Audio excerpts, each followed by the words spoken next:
Hey there, everybody. It's your girl Barbie J here with the recap and review of Tyler Perry's Netflix drama series Beauty in Black, Season 1, Episode 5, Unraveling Threads, and Episode 6, Bang Bang.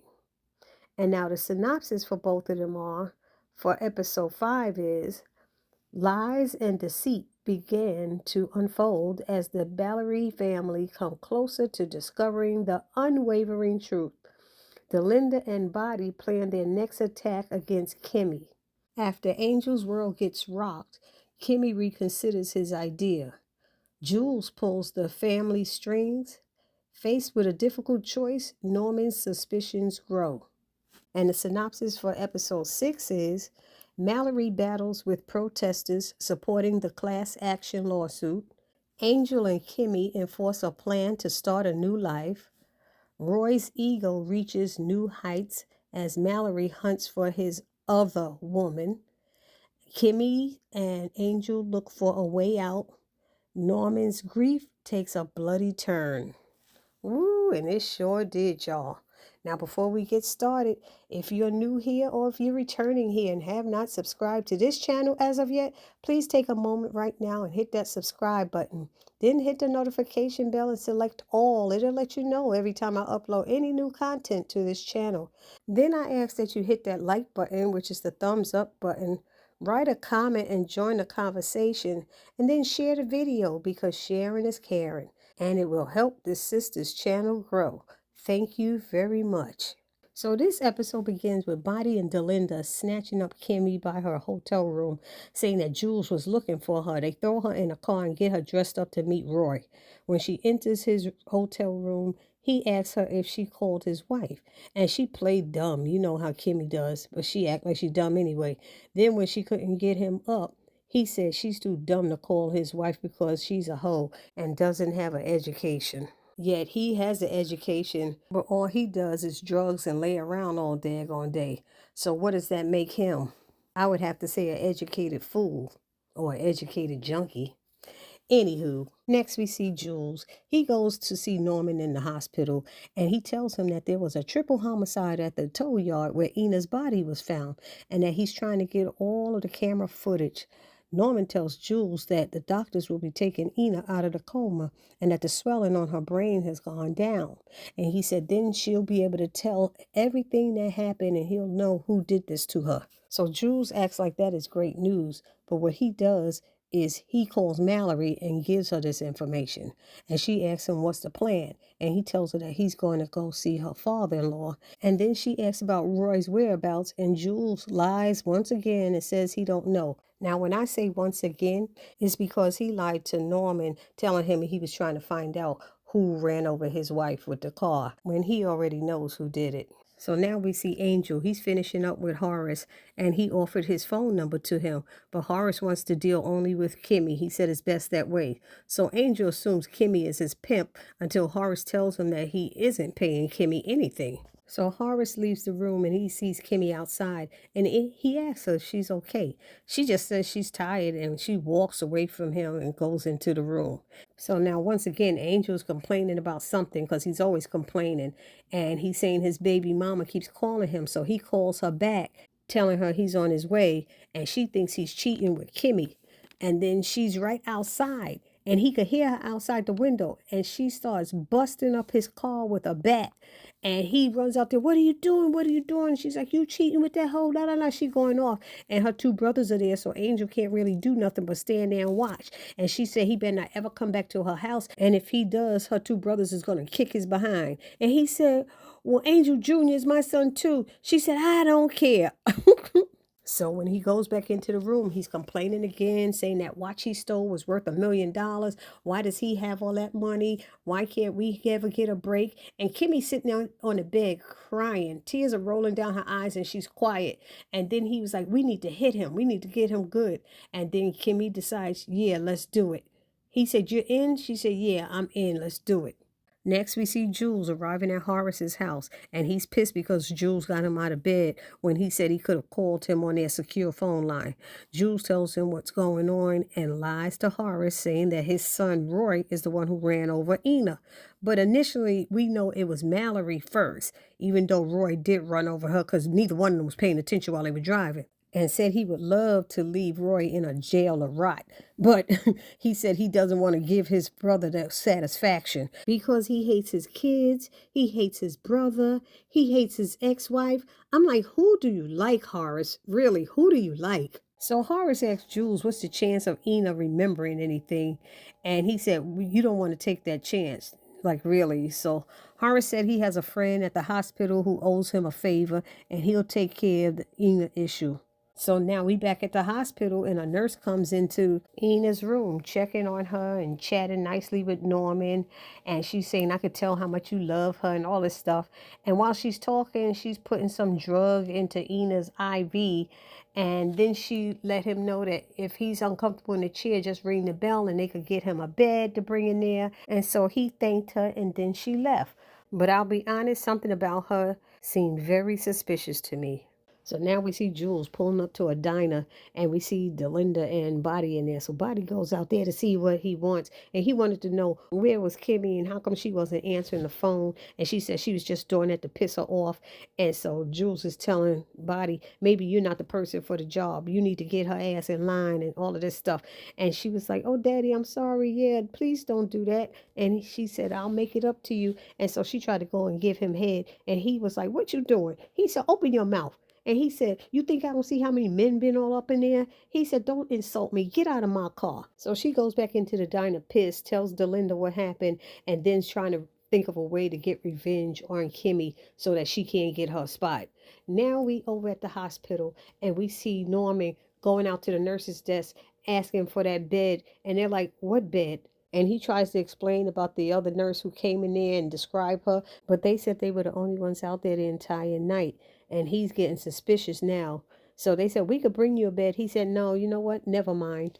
Now we see Charles laying in bed, and he gets a call from Mallory regarding a lawsuit, and she said she spoke to Varney about it. So as he hangs up from Mallory, Varney gets out of the shower, and we learn that they are in a secret relationship together, and the family doesn't know because he's their attorney. So now we understand why Varney turned down Mallory when she asked him would he like to have sex with her.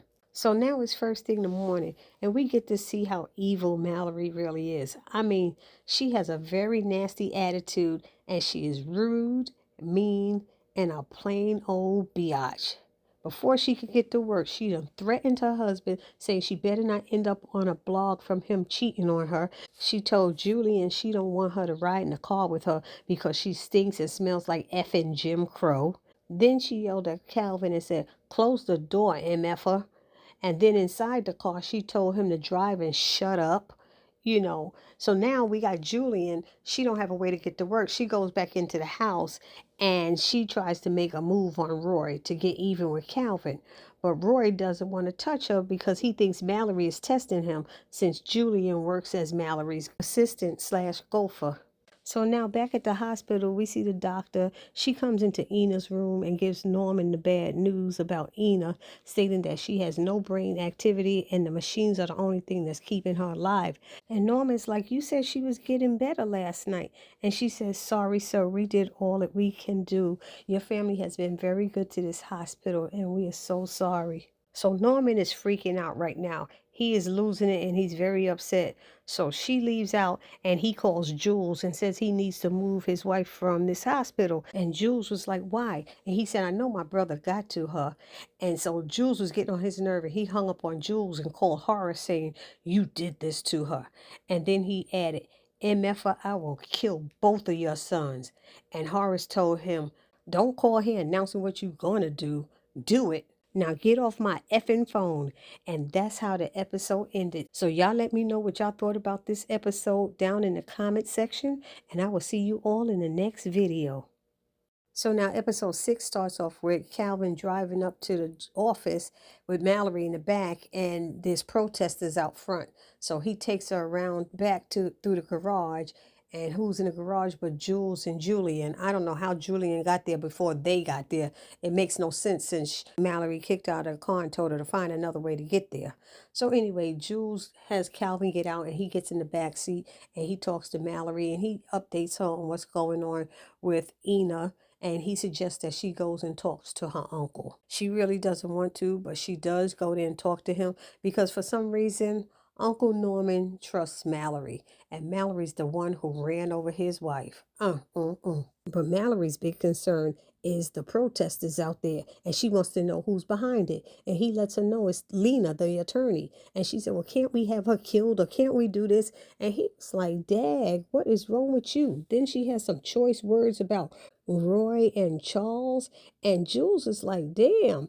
He asked her, did she wake up on the wrong side of the bed this morning? And if you ask me, she most certainly did.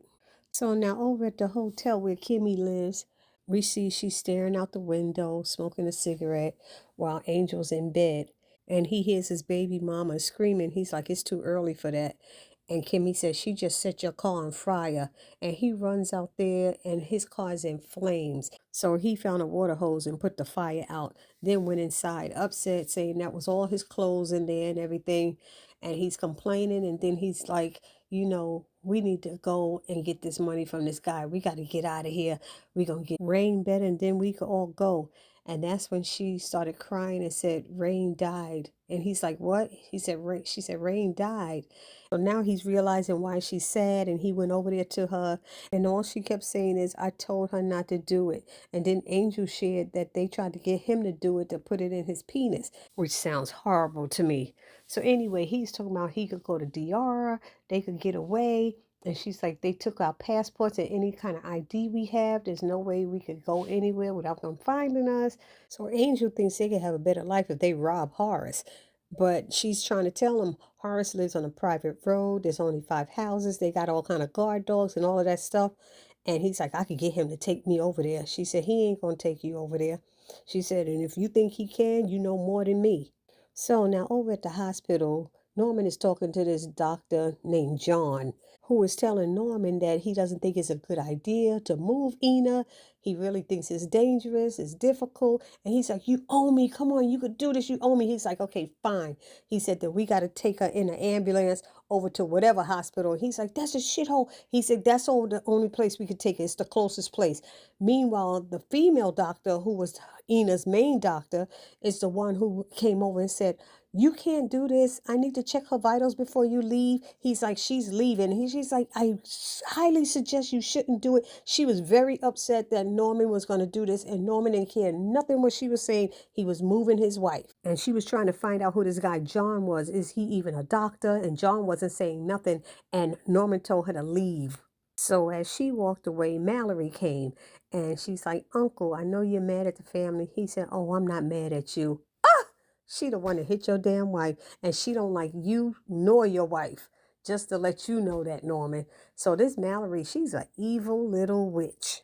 And Norman asked her, did she know who did it? And she said, I swear I don't. Ah, you did it, girl. You did it. So as they're standing in the lobby talking, a commercial comes on with that attorney with the cancer lawsuit against their company. And he asks Mallory, are you on top of this? She said, yeah. He said, then you need to get back to the office. She said, no, I'm going to stay here with you and I'll walk out with you. So she walked out with him when they rolled Ina out and put her in an ambulance. And then she called Jules and told him he's having her move, but she doesn't know where. So stupid Roy rolls up to the company and wants to park his Rolls Royce right there in front where the people are protesting and stuff. And the security guard came over and suggested that he goes around the back into the garage like the rest of the family did, but he doesn't want to listen. He wants to do what he wants to do, and the man is like, it's up to me to keep you safe, please. And he's like, look, I talked to Jules. I'll call Jules and let him know. The guy was adamant, telling Roy not to go in that way, but he wouldn't listen. And when he walked through the crowd, they were videotaping him, and he was like, y'all need to go home. And he's saying little stupid things as they videotaping. And when a lady approached him with his daughter, and she said, tell her that this is stupid. Tell her that she has cancer. You tell her. And he looked, and then he kept walking, and the security guard is with him and stuff. And as he gets close to the door, the attorney comes out, and he's like, oh, you look familiar. And she said, yeah, you don't remember me, huh?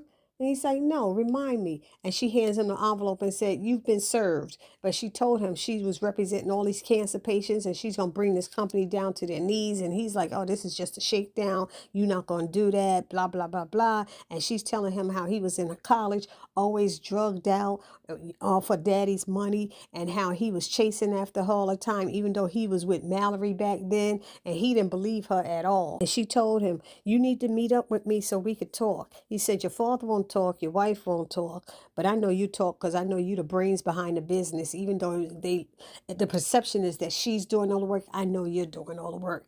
So she said, my number's in there, you could call me. And so he finally walked away and left her, and then got mad at the security guard saying, you, how in the world did she get in that building? You should have known that she was in there, and now I got served. And he said, you're fired, mother effer. He kept calling him a igger, stupid igger, igger this, igger that. I was like, Roy is a piece of work. Now we see Jillian being dumb. She's sitting at Mallory's desk pretending to be Mallory, and the glass is clear. You could see when somebody's coming, and who comes in but Roy and catches her, and she hurries up, sir.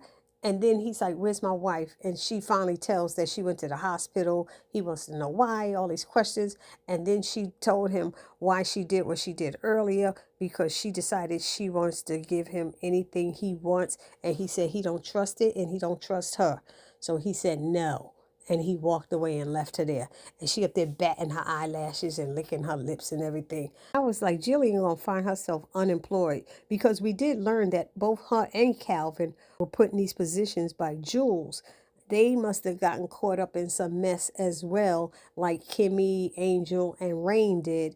And now Jules kind of owns them. And this is probably why Mallory thinks she could talk to them any way she wants. So now we see Kimmy gets a phone call, and it's her baby sister, Sylvie. See, we didn't know she had a little sister.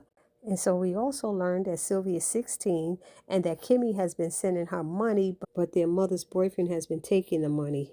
So Kimmy says she's going to send her some more money in her name so that she could get the things that she needs. And so we also learned that Sylvie thinks that Kimmy has her own apartment and that she's a nurse in a hospital. And honestly, it's so sad because you can hear it in Kimmy's voice how she's holding back the tears, and she's not proud of her life, and she's sad that she has to lie to her sister about it. So now there's this quick scene with Jules. He goes into Roy's office and let him know that that wasn't a good look for him to be coming in through the front door. But he's acting like he don't care about them people and it don't mean nothing and you should have them moved. We own that effing sidewalk and I don't care what nobody says. And as we see, he's a piece of work just like his wife. Meanwhile, Kimmy goes back to her bed and she's crying a little bit, saying that she wants out of this life.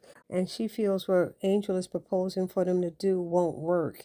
And she really doesn't want to do it because she feels that Horace is a nice guy. So now we see Jules in Mallory's office and he's showing her the video of her stupid husband and it went viral. And she's like, every time he snorts that stuff, he gets stupider and stupider. He wants everybody to know that he runs the office when he don't even do nothing up in there. So anyway, Mallory asked Jules, who's the biatch that he's effing? And he's like, I don't know. He said, but I'll get you a name. I'll get you a name. She said, yeah, do that. Because one thing we know, Mallory doesn't want her image tarnished at all. So now we see this quick scene with Varney and Charles. They have a disagreement over their relationship. And because Varney is a private person and he doesn't want the Mallory family to know about them because they're his biggest client.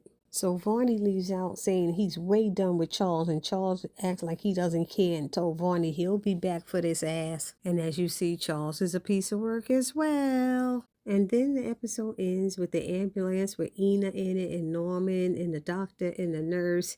And Ina's pressure starts going down and they're trying to save her and she ends up dying. And Norman is yelling, you said we could move her. You said we could. You better save her life. You better save her life. And the man told him they couldn't do it.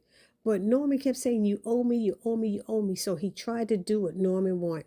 And do y'all know what Norman did? Because his wife died, he pulled out a gun, shot the doctor, shot the nurse, shot the two drivers. He didn't care. He was pissed. So this is what Olivia was trying to say when she said, your uncle is crazy. Do not get him worked up. So this is how the episode ended. Y'all let me know what y'all thought about it down in the comment section, and I will see you all in the next video. Please do not forget to subscribe, like, comment, and share, because sharing is caring. It's your girl Barbie J saying peace.